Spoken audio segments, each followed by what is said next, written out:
한국 인터넷 커뮤니티에서는 다양한 공포썰들이 회자되곤 합니다.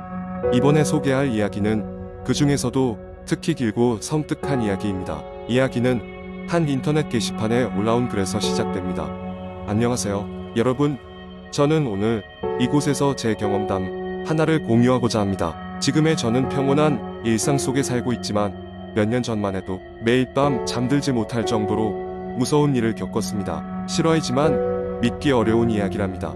그 일이 시작된 건 2015년 여름, 제가 대학생으로 방학을 맞아 고향으로 내려갔을 때의 일입니다. 시골 마을로 돌아가 할머니 댁에서 지내던 저는 늘 그렇듯 평화로운 여름을 보내고 있었죠. 그러던 어느 날 밤, 저는 이상한 꿈을 꾸게 되었어요. 꿈속에서 저는 마을 뒷산에 있는 오래된 공동묘지를 걷고 있었습니다.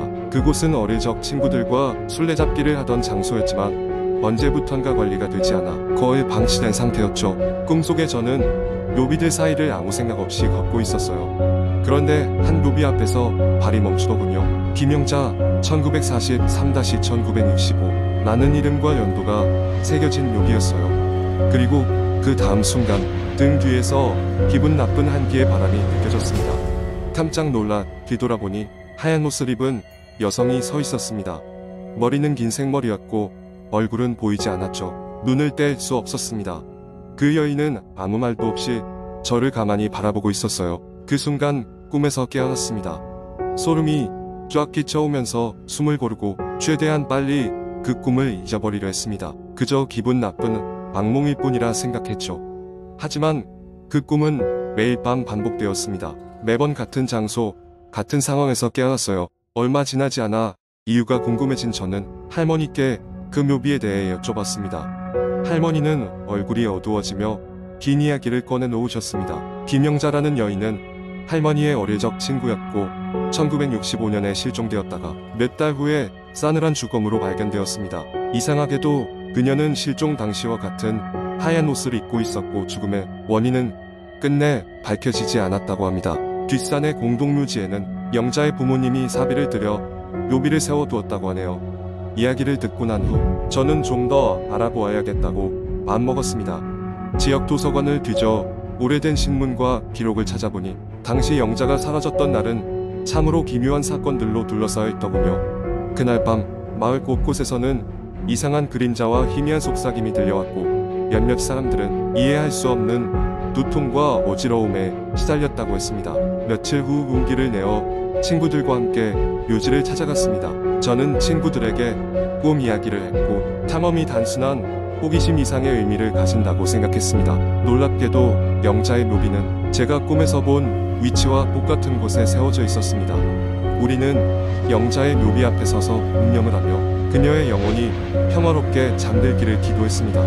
그 순간 등 뒤에서 싸늘한 바람이 불어와 친구들과 저는 직감적으로 무언가가 뒤에 서 있는 것을 알았습니다. 두려워서 돌아볼 수 없었고 그 자리에서 얼어붙은 것처럼 굳어버렸어요. 잠시 후 바람이 잦아들고 주변의 공기가 다시 따뜻해졌습니다. 그 순간 뒤를 돌아봤을 때 아무것도 없었습니다. 그날 이후로 꿈은 더 이상 꾸지 않았고 저희 모두 안도할 수 있었지만 그 경험은 여전히 제 기억에 뚜렷이 남아있습니다. 그 일이 있은 후로 저는 마을에 내려갈 때마다 가끔씩 영자의 묘비를 찾아갑니다. 그녀가 잊히지 않도록, 그리고 그녀의 죽음이 헛되지 않도록 말이죠. 비록 그날의 꿈과 경험들이 미스터리로 남아있지만 저는 그것들이 저에게 주어진 중요한 메시지였다고 생각하며 살아가고 있습니다. 이 이야기는 사람들에게 많은 댓글과 궁금증을 불러일으켰고 결국에는 방송국에서 다큐멘터리로 제작될 만큼 화제를 모았습니다. 그리고 그 이후로도 인터넷상에서 자신의 무서운 경험담을 이야기하는 사람들은 끊이질 않고 있습니다. 이야기는 주로 심리적으로나 초자연적으로 사람들의 공포심을 자극하며 그 과정에서 많은 이들에게 공감을 얻고 있죠. 두 번째 이야기는 친구의 형으로부터 들은 이야기입니다. 그 형은 대학 시절에 겪었던 일인데 그 후로는 절대 혼자서는 생활하지 않는다고 합니다. 형은 대학교 2학년 시절 학교 근처에 오래된 하숙집에서 살고 있었습니다. 그곳은 지은 지 30년도 더 된 낡은 3층 건물로 방음이 전혀 되지 않아 옆방에서 무슨 일을 하는지 누가 언제 드나드는지 알 수 있을 정도로 소리가 잘 들렸습니다. 하지만 저렴한 가격에 학교와 가까운 위치 때문에 많은 학생들이 그곳을 찾았습니다. 어느 날 형은 늦은 밤까지 도서관에서 공부하고 피곤한 몸을 이끌고 자신의 방으로 돌아왔습니다. 평소와 다름없이 씻고 침대에 누워 자려고 했습니다. 그런데 갑자기 작은 속삭임 소리가 들려왔습니다. 처음에는 옆방에서 나는 소리라고 생각하고 무시하려 했지만 그 소리는 점점 더 또렷하게 들려왔습니다. 마치 누군가 형의 바로 그 옆에서 속삭이는 것처럼요. 형은 그 소리가 신경 쓰여 잠을 잘 수 없었습니다. 방을 한번 둘러보았지만 특별한 것은 없었습니다. 그 소리는 날카롭고 낮은 목소리로 단어들을 내뱉고 있었지만 형은 무슨 내용인지 알 수가 없었습니다. 형은 그저 피곤해서 환청을 듣고 있다고 스스로를 설득하고 억지로 잠을 청했습니다. 다음 날 아침 옆방에 살던 친구에게 어젯밤 소음이 심하지 않았냐고 물어보았지만 친구는 아무 소리도 듣지 못했다고 했습니다. 형은 이상한 느낌이 들었지만 대수롭지 않게 여겼습니다. 그 다음날 밤도 형은 동일한 속삭임을 들었습니다. 그리고 그 소리는 점점 더 자주 더욱 큰 소리로 형을 괴롭혔습니다. 형은 더 이상 무시할 수 없었고 그 소리를 찾아 나서기로 결심했습니다. 밤중에 소리가 시작될 때쯤 형은 방 안을 이리저리 뒤지기 시작했습니다. 그 과정에서 옷장 뒤쪽 벽에서 희미한 틈을 발견했습니다. 그 틈은 벽지가 찢어져 숨겨져 있던 작은 문이었습니다. 형은 두근거리는 마음으로 그 문을 열어보았습니다. 문을 열자 작은 비밀의 방이 나타났습니다. 그 방은 매우 좁고 창문도 없었으며 오래된 책과 이상한 부적들이 가득했습니다. 그리고 그 가운데에는 낡은 녹음기 하나가 있었습니다. 형은 그 녹음기를 재생해 보았습니다. 그러자 그동안 형이 듣고 있던 속삭임 소리가 그 녹음기에서 흘러나왔습니다.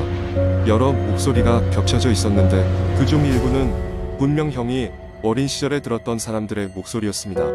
형은 소름이 돋아 급하게 방을 나와 하숙집 주인에게 이 사실을 알렸습니다. 주인은 미안하다는 말과 함께 그 방에 대해 이전에도 들은 적이 있었지만 정확히는 모르겠다고 했습니다. 그리고 그 후에야 그 하숙집에는 자살한 학생이 있었다는 사실을 들었습니다. 그는 외로움에 시달리다 자신을 고립시키고 마침내 그 비밀의 방에서 생을 마감했다고 했습니다. 이후 형은 하숙집을 떠나 다른 곳으로 이사했습니다. 그러나 그날 밤 이후로도 가끔씩 형은 자다가 그 옆에서 속삭이는 소리를 듣는다고 합니다. 그렇게 형은 밤의 속삭임에서 벗어나지 못하고 있습니다. 이 이야기를 들은 여러분도 밤에 홀로 있을 때 주변의 작은 소리들에 귀를 기울여 보세요. 어쩌면 그 속삭임은 여러분을 보고 있는지도 모르니까요. 세 번째 이야기, 한국 인터넷에는 다양한 공포썰이 전해져 내려오고 있습니다. 이 중에는 실제 경험담이라고 하기엔 믿기 어려운 이야기들도 있지만 그만큼 사람들의 상상력을 자극하며 오랫동안 회자되곤 합니다. 오늘은 그중 하나인 오래된 아파트에서의 이야기를 길게 풀어보겠습니다. 서울 외곽에는 1980년대에 지어진 낡은 아파트 단지가 있습니다. 이곳은 한때 도시 개발의 상징처럼 많은 사람들에게 사랑받았지만 시간이 흘러 시설이 노후되면서 사람들의 발길이 끊기기 시작했습니다. 주로 저렴한 월세를 찾는 사람들이나 외부인이 드나들기 시작하면서 과거의 번영은 바래져 갔습니다. 이 아파트 단지의 한 구석에 사용되지 않는 오래된 복도에는 여러가지 소문이 들려옵니다. 그 중에서도 가장 유명한 것은 304호의 비밀입니다. 304호는 몇 년 전부터 아무도 살지 않는 빈 집이었습니다. 이상한 일은 바로 그 비어있는 304호에서 시작됩니다. 근처에 사는 주민들이 밤마다 이상한 소리를 듣기 시작했던 것입니다. 희미하게 들려오는 발자국 소리, 문 닫히는 소리, 또 때로는 누군가 말하는 소리까지. 그런데 이상한 점은 304호에는 분명 아무도 살고 있지 않다는 사실이었습니다. 처음엔 그저 바람이 세게 불거나 오래된 건물이 내는 소리라며 대수롭지 않게 여기던 사람들도 시간이 지나면서 점점 불안해졌습니다. 한밤중에 복도로 나와 304호 문 앞을 지나다니면 차갑고 서늘한 기운이 몸을 감싸는 듯한 기분이 들었기 때문입니다. 그러던 어느 날 아파트에 새로 이사온 대학생 지수가 있었습니다. 지수는 학교와 가까운 집을 찾다가 우연히 이곳에 자리 잡았습니다. 지수는 낡긴 했지만 혼자 살기에 충분한 공간인 이 아파트를 매우 마음에 들어했습니다. 하지만 이사 첫날부터 그는 뭔가 이상하다는 것을 느끼기 시작했습니다. 밤이 되자 복도에서 들려오는 소리가 그를 괴롭혔습니다. 다른 주민들에게 들은 얘기와 소문이 떠오르며 불안감이 엄습해왔습니다. 결국 그는 직접 그 소리의 근원을 찾아보기로 결심합니다. 지수는 조용히 복도로 나갔습니다. 적막한 가운데 304호 앞에 섰을 때 문 아래 틈으로 희미한 불빛이 새어나오는 것을 발견합니다. 그 순간 지수는 온몸에 소름이 돋았습니다. 머릿속에서는 이건 말이 안 돼 라는 생각이 맴돌았지만 그는 어떻게든 확인해 봐야겠다고 마음먹었습니다. 지수는 조심스럽게 문 손잡이를 돌렸습니다. 놀랍게도 문은 잠겨있지 않았고 부드럽게 열렸습니다. 그의 심장이 미친 듯이 뛰기 시작했습니다. 방 안은 오래되고 낡은 가구들로 가득 차 있었고 그중 하나는 쓰러져 있었습니다. 방 중앙에는 작은 테이블이 놓여 있었고 그 위에는 오래된 사진 한 장이 놓여 있었습니다. 지수가 사진을 들여다보았을 때 그는 숨이 멎을 뻔했습니다. 사진 속에 있는 가족은 어느 누가 봐도 평범한 가족처럼 보였지만 그중 한 사람은 자신과 똑같이 생긴 사람이었습니다. 믿을 수 없는 듯 그는 사진을 다시 보았고 의문의 인물이 자신의 모습과 너무나 흡사하다는 사실을 깨달았습니다. 그때 뒤에서 인기척이 느껴졌습니다. 지수는 급히 돌아섰지만 아무도 없었습니다. 온몸에 소름이 돋은 그는 발빠르게 방을 빠져나와 자신의 집으로 돌아갔습니다. 하지만 그날 이후로 복도를 지나다닐 때마다 마치 누군가가 자신을 지켜보는 듯한 느낌을 받았습니다. 몇 주 후 지수는 우연히 아파트 관리인으로부터 이 아파트에 얽힌 과거 사건에 대해 듣게 되었고 더 놀라운 사실을 깨달았습니다. 과거 304호에 살던 한 가족이 어느 날 갑자기 사라졌고 그 이후로 그 방은 저주받은 방이라 불렸다는 것입니다. 관리인은 덧붙였습니다. 그 가족 중에 어떤 젊은 남자가 당신과 꼭 닮았다는 이야기가 있더군요.